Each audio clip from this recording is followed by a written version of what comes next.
ఈరోజు చిన్న వాక్యం జస్ట్ ఈరోజు వాక్యం ఏంటంటే కెమెరా ఆన్ చేశారా? దేవునికి స్తోత్రం. అందరూ చెప్తుంది దేవునికి స్తోత్రం, దేవునికి స్తోత్రం. ఈరోజు అంశం ఏంటంటే ఎన్నిక. అందరూ చెప్పండి ఒకసారి. సౌండ్ అయితే అని పెట్టారు. ఎన్నిక. అందరూ చెప్పండి. దేవునికి స్తోత్రం. పొద్దున ఎలక్షన్ కదా, ఆటల గురించి ఈ మాట. దేవునికి స్తోత్రం. ఆ యొక్క యెషయా గ్రంథం 60వ అధ్యాయం 22వ వచనం చూసుకుంటే, యెషయా గ్రంథం 60వ అధ్యాయం 22వ వచనం, వారిలో ఒంటరి అయిన వాడు 1000 మంది అగును, ఎన్నిక లేని వాడు బలమైన జనమగును. దేవునికి స్తోత్రం. అందరూ చెప్తుంది దేవునికి స్తోత్రం. దేవుని వాక్యం సెలవిస్తుంది, వారిలో ఒంటరి అయిన వాడు 1000 మంది అవుతాడంట. దేవునికి స్తోత్రం. ఎన్నిక లేని వాడు బలమైన జనం అవుతాడంట. దేవునికి స్తోత్రం. అసలు దేవుడు ఒక మనిషిని ఎన్నుకుంటాడా? ఇక్కడే ఉన్నారా? సమాధానం చెప్పండి అమ్మా. ఎన్నుకుంటాడుగా. ఎందుకు దేవుడు మనుషుల్ని ఎన్నుకుంటాడు? కారణం చెప్పండి. ఇక్కడే ఉన్నారా? ఎందుకు దేవుడు మనుషులను ఎన్నుకుంటాడు? దేవునికి స్తోత్రం.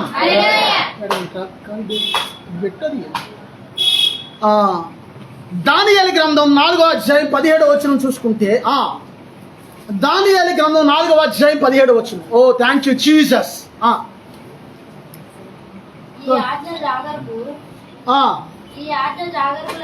మహోన్నతుడకు దేవుడు. అక్కడి నుంచి చదవండి. మహోన్నతుడకు దేవుడు మానవుల రాజ్యము పైన అధికారి అయి ఉండి తానెవరికి అనుగ్రహింప నిశ్చయించునో వారికి అనుగ్రహించుననియు అత్యల్ప మనుషులను ఆయన నియమిస్తాడంట. దేవునికి స్తోత్రం. అందరూ చెప్తుంది దేవునికి స్తోత్రం. దేవుడు ఎవరి రాజ్యం మీద అధికారి అయి ఉన్నాడు?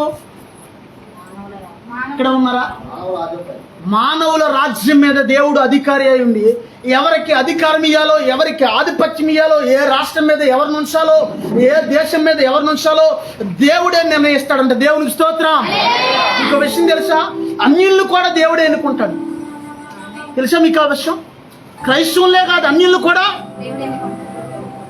కోరేషు ఆ యొక్క యెషయా గ్రంథంలో ఏమని ఉంటుందంటే, నీతిని బట్టి కోరేషుని రేపుతున్నా అంటాడు. మందిరం కట్టడానికి, దేవుడు మందిరానికి ధనం పంపించడానికి. ఆ కోరేషు ఎవరో? ఒక అన్యరాజు. దేవునికి స్తోత్రం. అంటే దేవుడు మానవుల రాజ్యం మీద ఏమై ఉన్నాడంటే, మన దేవుడు అధికారి అయి ఉన్నాడు. ఆమేనండి. మన దేవుడు మానవుల రాజ్యం మీద ఆయన ఆధిపత్యాన్ని చేస్తున్నాడు. ఆయన ఎందుకంటే ఆయన దేవుడు కాబట్టి, ఆయన మహోన్నతుడు కాబట్టి, ఆయన సర్వాధికారి కాబట్టి. దేవునికి స్తోత్రం.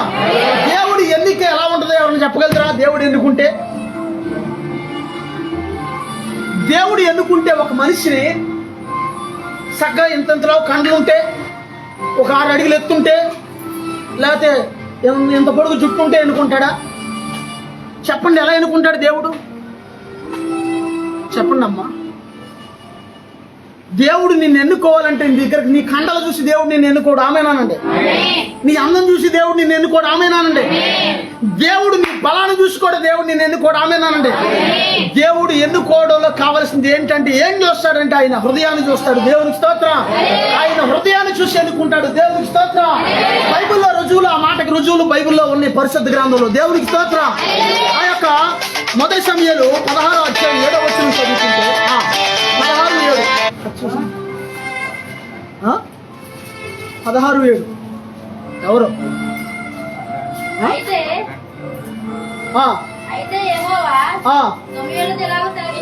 అయితే యెహోవా సమూయేలుతో ఎలాగూ సెలవిచ్చెను, అతని రూపమును అతని ఎత్తును లక్ష్య పెట్టవద్దు.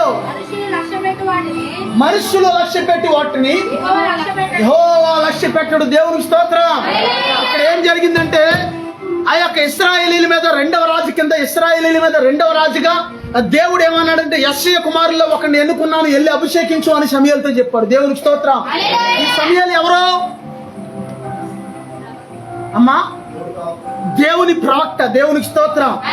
దేవుని యొక్క దీర్ఘదర్శి, దేవుని యొక్క ప్రవక్త అయిన సమూయేలుతో దేవుడు అన్నాడు, ఆ దినాల్లో ఒక రాజుగా ఎన్నిక చేయాలంటే దేవుడు సేవకుడు వెళ్ళి తైలం పోసి అభిషేకించాలి. దేవునికి స్తోత్రం.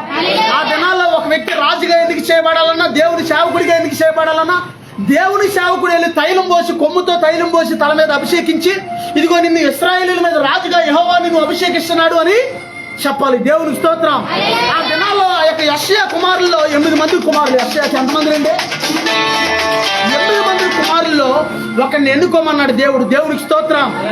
ఈ యొక్క సమయాలు వెళ్ళేసరికి అక్కడ ఒకడు కనపడుతున్నాడు. పెద్దోడి పేరు ఏంటో తెలుసా? యెషయా పెద్ద కుమారుడి పేరు చెప్పండి బాబు. యెషయా పెద్ద కుమారుడి పేరేంటి? మీకు బైబిల్ నాలెడ్జ్ ఎంత ఉందనే దాని గురించి నేను అడిగితే అంత బాగా మీరు చదువుతున్నారు బైబిల్ అని. దేవునికి స్తోత్రం.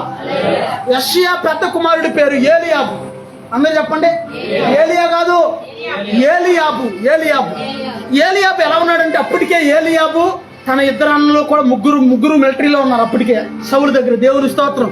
మిలిటరీ వాళ్ళు ఎలా ఉంటారు? బక్కసిక్కిపోయి పొట్టిగా మరుగుజ్జోళ్ళలాగా ఉంటారు. ఎలా ఉంటారు? ఒక ఆయన అమెరికా నుంచి ఓ పాస్టర్ గారు ఈ మధ్యలో ఒక చోట మీటింగ్కి వస్తే, ఆయన సుమారుగా 6.5-7 అడుగులు ఎత్తున్నాడు. ఆయన ఇలా చేయెత్తితే ఆ యొక్క బిల్డింగ్ భీమ్ అందుతుంది. భీము. దేవుని స్తోత్రం. ఒకప్పుడు అమెరికాలో మిలిటరీ ఆయన ఇప్పుడు దేవుని సేవకుడు అయ్యాడు. దేవుని స్తోత్రం. సుమారుగా 7 అడుగులు ఎత్తున్నాడు. ఆయన చెయ్యలా ఎత్తితే బిల్డింగ్ భీమ్ ఉంటుంది చూసారా, ఆ భీమ్ అంటుకుంటున్నాడు. ఇలా కొంచెం ఖాళీ లేపితే. దేవుని స్తోత్రం. దేవునికి స్తోత్రం. అంటే ఈ యొక్క సమయాల యొక్క యెషయా యొక్క పిల్లలైనటువంటి 3 కుమారులు కూడా మిలిటరీలో ఉన్నారు అప్పటికే. వాళ్ళు ఎలా ఉన్నారంటే, మంచి కండ్లు తిరిగిపోయి, మంచి బలంగా, మంచి ఎత్తరగా, మంచి అందంగా ఉన్నాడు. సమయాలు ఏమనుకుంటున్నాడు? ఇంత బలంగా ఉన్నాడంటే, ఇంత అందంగా ఉన్నాడంటే, ఇంత ఎత్తుగా ఉన్నాడంటే ఖచ్చితంగా దేవుడు ఎన్నుకున్నవాడు ఇతనే అని అందుకని తైలం తీసుకుని రెడీ అయిపోతున్నాడు. సమయాలు పోసేద్దాం తల మీద. అప్పుడు దేవుడు స్వరం పడుతుంది. దేవునికి స్తోత్రం. సమయాలు వినపడుతుంది నా మాట. సమయాలు, నేను అతన్ని ఎన్నుకోలేదు,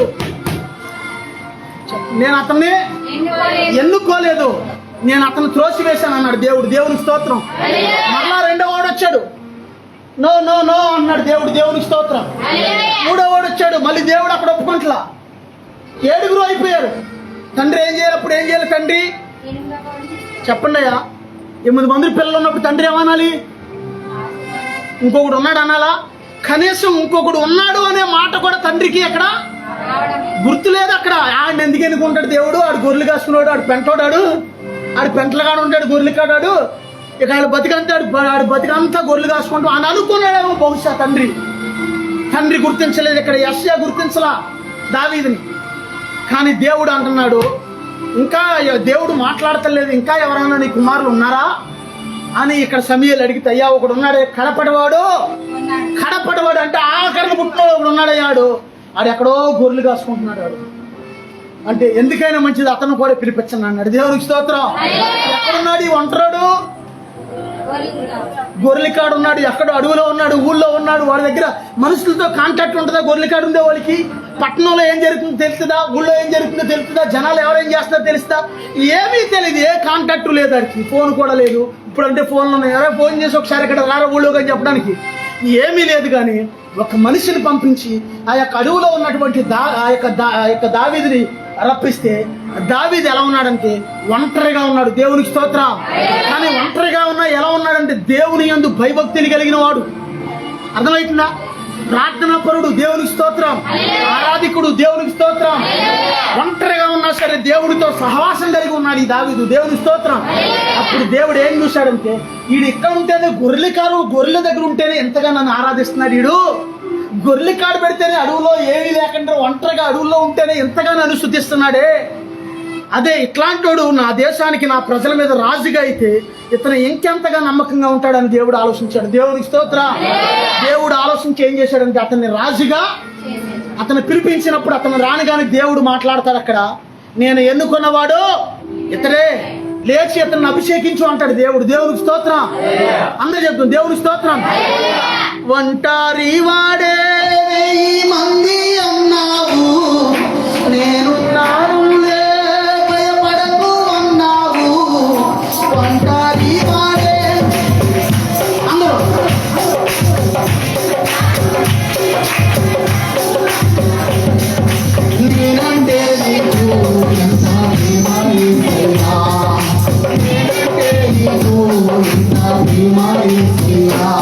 నేనుండాలేనయ్యా. అందరూ పాడండి.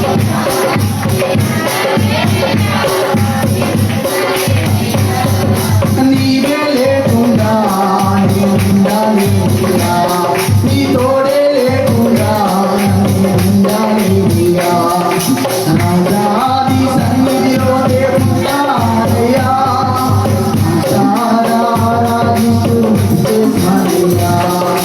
రాజాది సన్నిధిలోనే ఉంటానయ్యా,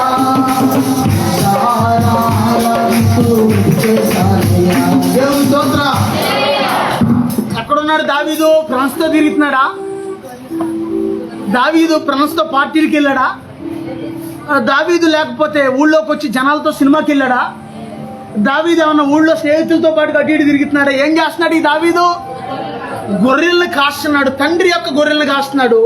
గొర్రెల్ని కాసుకుంటానే దేవుణ్ణి ఆరాధించే వ్యక్తిగా ఉన్నాడు. దేవునికి స్తోత్రం. ఈ దావీదుని దేవుడు గుర్తించాడు. దేవునికి స్తోత్రం. గుర్తించి అతను రానిగానే దేవుడు ఏమంటున్నాడంటే సమూయేలుతో మాట్లాడుతున్నాడు. దేవునికి స్తోత్రం.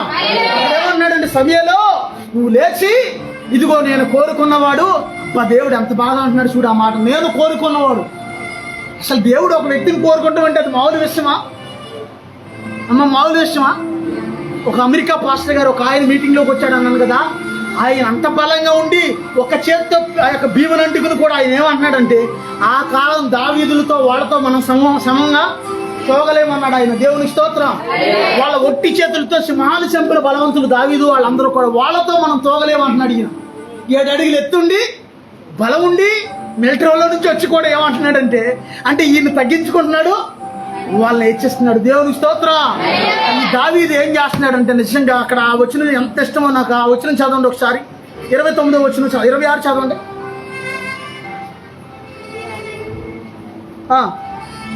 26, 29 చదవండి. చదవండి ఎక్కడుందో. నేను కోరుకున్నవాడు అని ఉంటుంది చూడండి.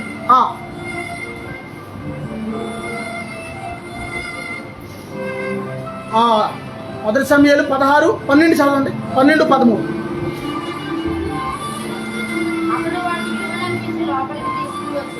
లోపలికి వచ్చినప్పుడు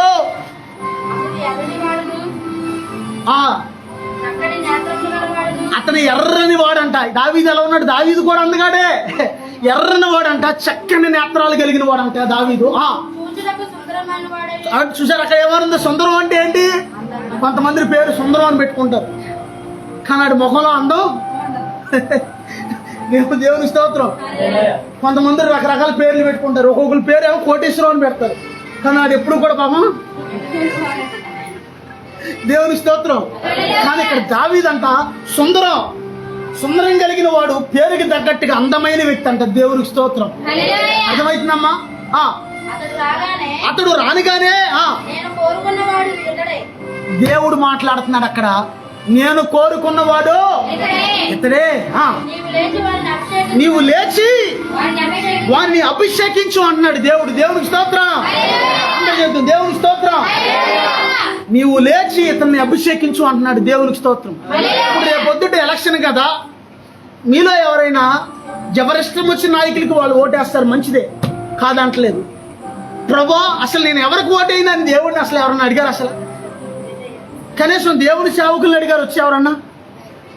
కొంతమంది సంఘాల్లో దేవుని యందు భయభక్తులు కలిగిన వాళ్ళు ఉంటారు. మరి ఇక్కడ లేకపోయినా సరే కొన్ని చోట్ల ఉంటారు. వాళ్ళు ఏం చేస్తారంటే దేవుని సేవకులను అడుగుతారు. ఒకవేళ వాళ్ళ దేవుని దగ్గర అడిగే అవకాశం ఉందనుకోండి, వాళ్ళకి తెలిసింది అనుకోండి, దేవుడిని అడుగుతారు ప్రభా ఎవరికి ఓటు వేయాలని.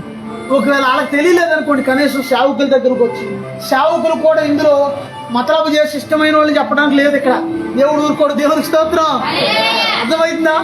సంఘం అంటే అన్ని రకాల పార్టీలో ఉంటారు సంఘంలో. తెలుసా మీకు ఆ విషయం?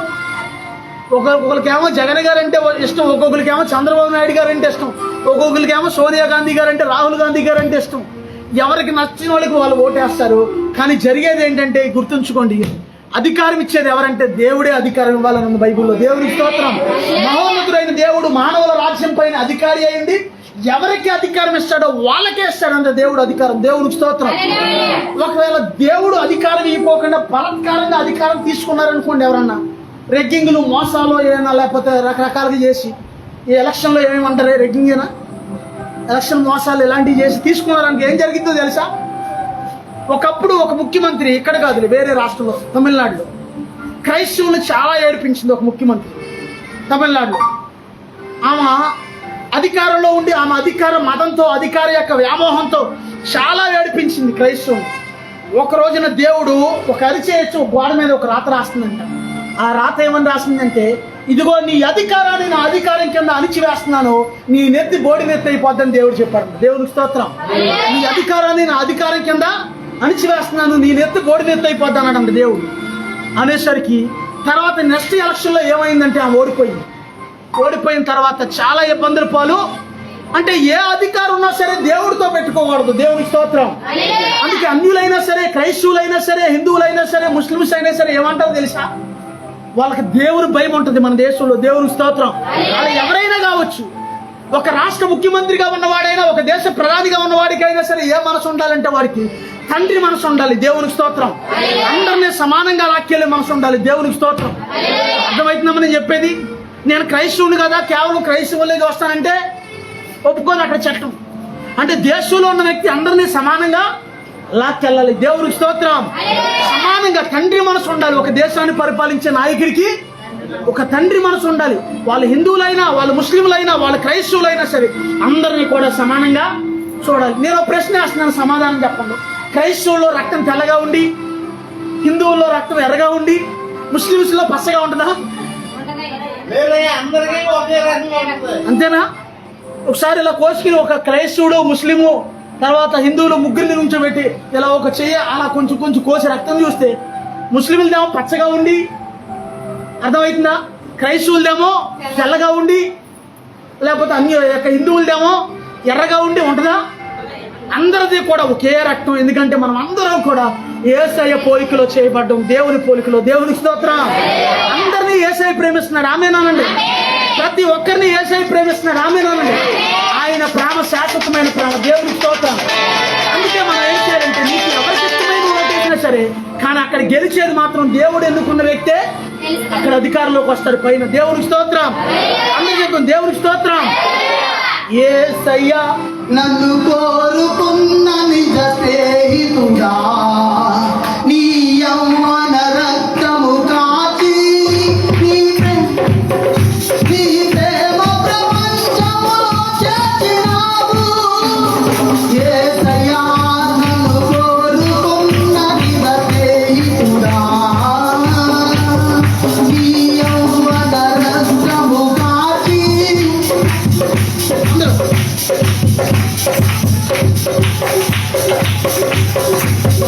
నిన్ను ఆరాధించుట సరళమా, యేసయ్యా నన్ను కోరుకున్న స్నేహితుడా. నిజంగా నేను అనుకుంటాను అప్పుడప్పుడు ఈ మాట చెప్పి ముగిస్తానండి. నిజంగా ప్రభా, పెంట కుప్పల మీద నుంచి మమ్మల్ని ఎన్నుకున్నావా అంటాను నేను చాలాసార్లు. నన్నే కాదు, మిమ్మల్ని కూడా దేవుడు అలాగే అనుకున్నాడు. ఆమేనండి. అర్థమైందా? మనం ఏమన్నా పెద్ద రాజులమని ఎన్నుకున్నాడు దేవుడు? ఎవనా కాదు. పోనీ మీరైతే పోనీ మీరు యోగ్యులేమో అనుకుందాం. నేనైతే ఒకప్పుడు మూటలు మోసుకుంటా, పొలాలు ఎమ్మడి తిరిగేవాడిని. మూటలు మోసుకుంటా, సారా మూటలు మోసుకుంటా, సారా మూటలు ఎత్తుకుని అడవుల్లో, రాళ్ళలో, రెప్పల్లో, పెంటల్లో పడి, మొల్లోతు బురదలో కూడా ఒక రోజునైతే ఒకసారి అయితే మొల్లోతు బురదలో మూటలు ఎత్తుకుంటూ వచ్చాను నడుచుకుంటాం. మొల్లోతు బురదలో రామేశ్వరం దగ్గర ఆ యొక్క డ్రైనేజీలో నడుచుకుంటా ఇల్లు. ఇన్ని బాధపడ్డా ఒకప్పుడు. కానీ ఆ యొక్క బురదలో ఉన్నవాడిని దేవుడు ఏం చేశాడు? ఆయన లేవనెత్తాడు. దేవునికి స్తోత్రం. ఆయన ఏమన్నాడంటే, నానా నా కుమారుడు అది ఉండాల్సింది ఎక్కడ కాదురా, బురదలో కాదురా, నిన్ను ఇదిగో ఉన్నతమైన పొజిషన్లో నేను పెడుతున్నాను, నా పరిచయంలో నీవు ఉండాలి అని దేవుడు స్వరంతో దేవుడు పిలుచుకున్నాడు. దేవునికి స్తోత్రం. నన్నే కాదు మిమ్మల్ని కూడా దేవుడు ఎన్నుకున్నాడు కాబట్టి మీరు దేవుడి సన్నిధిలో ఉన్నారు. ఆమేనండి. నేను అనుకుంటాను, ప్రభు ఎంతగానో హెచ్చించడానికి నేను ఎంత టౌన్ అయ్యా అని అనుకుంటా ఒక్కోసారి. దావీదు అన్నాడు బైబిల్లో ఆ మాట. దేవునికి స్తోత్రం. దేవునికి స్తోత్రం. మనం ఎప్పుడు మనం గతం మర్చిపోకూడదు. వచ్చిన ఏ స్థితి నుంచి వచ్చాం ఆ స్థితి ఎప్పుడు మర్చిపోకూడదు. దేవునికి స్తోత్రం. అందరు చెప్తాం దేవునికి స్తోత్రం. దేవుడు ఈ లోకంలో ఎట్లాంటి వాళ్ళని ఎన్నుకుంటున్నాడంటే ఈ మాట చూసుకుని ముగించుకుందాం. 1 కొరింథీ 1వ అధ్యాయం 26వ వచనం. త్వరగా ప్లాస్టిక్ అనుకుంటుంది బయటకు సెల్